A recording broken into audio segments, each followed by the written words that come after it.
Welcome back to Nighttime. That is our nighttime band with Wayne Sobers, Shiloh Sobers, Aaron D'Souza, and Juan Santos. Thanks, guys. Woo. I'm very excited for our next guest. He has done so much. He's a very talented friend of mine. We have a singer-songwriter, producer, composer. Give it up for Nickname. Thank you. I'm not a singer, for the record. What's that? I'm not a singer. Oh. I wish I was. You are. At heart, I am. Yes, you are. But that's physically, right. I'm not. I apologize. I mean, I can sing, just not well. I think I always thought, yeah, he does a lot of music, so I just felt like that happens a lot. A lot of people think that like I'm my own artist because I guess I'm very self-sufficient as producer and musician and stuff. But much against my will, I cannot sing. I wish I could. But I believe you can. Oh, I can. You just don't want to hear it. It's not good. Oh, I see. You know, it's funny because people's accents usually go away when they sing, and I have like a Colombian accent, and it actually gets thicker when it's sing. It's weird. Interesting. Yeah, and it doesn't sound good. It's not cool. It's funny because when we chat, I don't hear your accent that much. It kicks in and out. Yeah. Yeah. Interesting. Yeah, sometimes we hear it, sometimes we don't. Yeah. It's not a consistent accent. It's just like mispronouncing words every once in a while. Anyway, so you are right now. You're working on a whole bunch of music. Very excited for you. What is a project that you're excited about lately? There's this EP we're working on for Dalia Fernandez. Okay. She's a very close friend of mine. Nice. We've been working on it for it's been about a couple of years now. It's been sort of a slow process, and it's coming out in the fall, and it's really cool. It's actually it's a nice little project. Cool. Yeah. And right now, are you guys working on a video for her, or? She is. She's got a couple of things that she's working on. Okay. She wants to do some live stuff. Obviously, as the producer on the record, I want the recordings to get showcased. I think there's something unique to what we did in the studio, so it'll be cool to see that promoted as well, beyond just the songs themselves, right? Nice. Yeah, so there's some stuff coming up. It's cool. Yeah. Yeah, you're gonna like it. Nice. And you've done a whole bunch of things. I was on your website just checking out what your accomplishments were.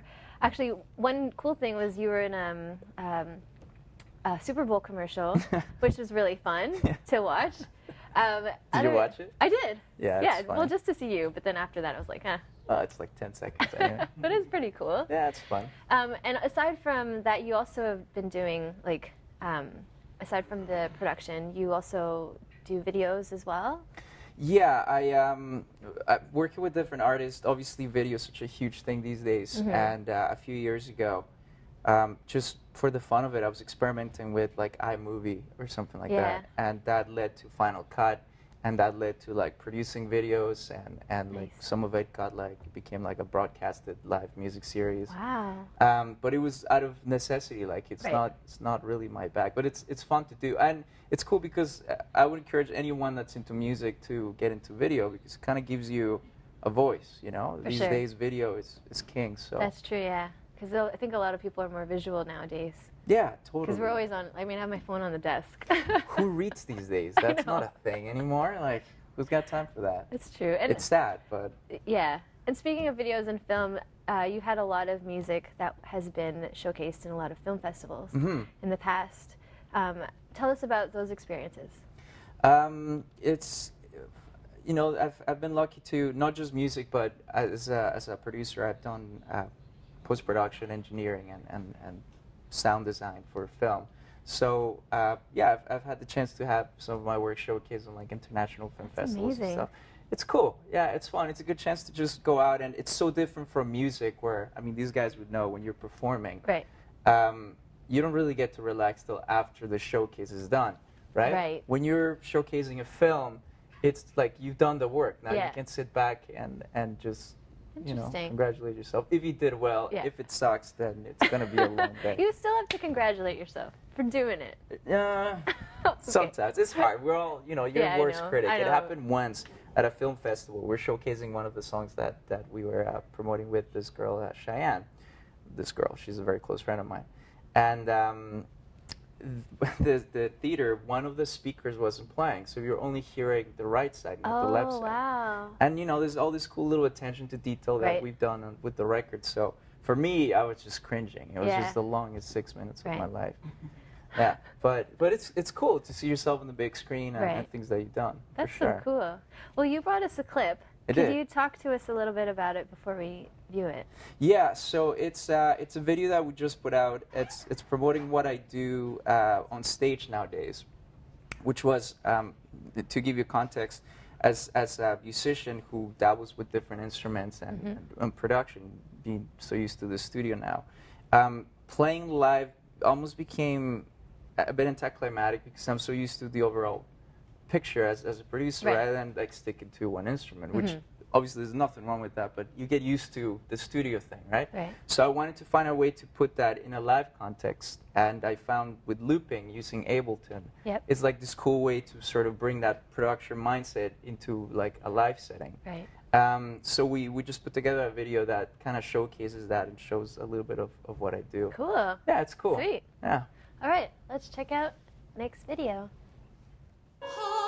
Now that I have the time to realize this ain't a lie, that music's my one and only passion till the day I die. Recognize me, criticize me, I don't mind thee, cause it ain't gonna stop me from my dreams to become the reason that we all believe in. Let's all start achieving instead of just sleeping away the creativity. Follow me, destiny awaits the gates of our greatest state of debate. Listen up here, it's in the movement. Don't go confuse it or else you'll lose it if you abuse it. The revolution is here. Gonna take that time, gonna make you mine. My body's checking all over, wait for me.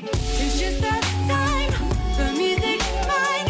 My body's checking all over, wait for me. I'm gonna take that time, gonna make you mine. My body's checking all over, wait for me. It's just that time, the music's mine. My body's checking all over. As if they didn't see it coming, keep it running, cause just when they're resting, not expecting her projection, she lets it out without a doubt. She shouts, holds to hell that they won't kiss and tell about a premonition, about her only vision, driven by determination. Victory is a destination, creation is the foundation. I love it. Thank you. That was Cheyenne. I love that album too. Thank you. So good. That was a labor of love. So I, like, probably as an audience member, seeing you do that too, even I was captivated watching all the stuff that you're doing.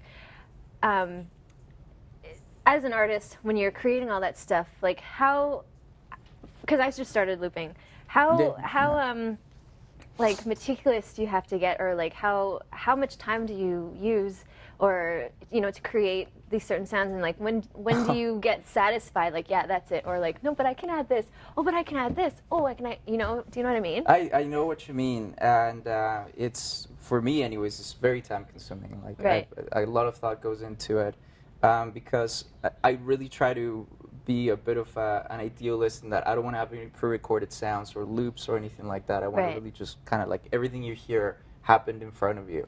So which makes my life miserable on stage because like there's a lot of sort of logistics that go into it. So so it's a lot of figuring out how am I going to trigger verse 2 to come in while I'm still busy playing this other thing. But it's way more fun to do that than to like have a backup track or pre-record some of this stuff. For sure. Yeah. So the short answer is a lot of time. But it's really inspiring too, because I'm a solo artist as well, and it's nice to play with other musicians, but if they're not available, it's cool that there's something like that, or one person that can play everything like yourself. Yeah, it's for sure, and like you should definitely explore it. It's I think you have to be careful these days. It's become such a gimmick. Like everyone's doing looping nowadays. Yeah. And the thing that I wanted to be careful when we decided to go in that direction, which again was it wasn't that we wanted to do looping. It's like out of necessity, exactly as you said. Like you don't have a drummer. Especially that record, we had a lot of sounds, a lot of intricate things that we wanted to recreate, and it would have taken 20 people on stage to do it. I wanted to be careful with it becoming the gimmick of the looping thing, Oh, right? okay. And I think the way we do it, if you for some people they might not even catch the fact that we're looping, right? Right. It's all about the song. For So it sure. happens if you're a music nerd, you'll be like, Yeah. I think he's doing that live. Nice. You know? Well, sorry, we ran out of time, but where No can we worries. find you online? You can go to my website, so nicknamesound.com. And I think all my social media is also Nickname Sound. Cool. So, yeah, there'll be lots of stuff coming up soon, so check it out. Thank you so much. Thank you. Please check them out, nicknamesound.com.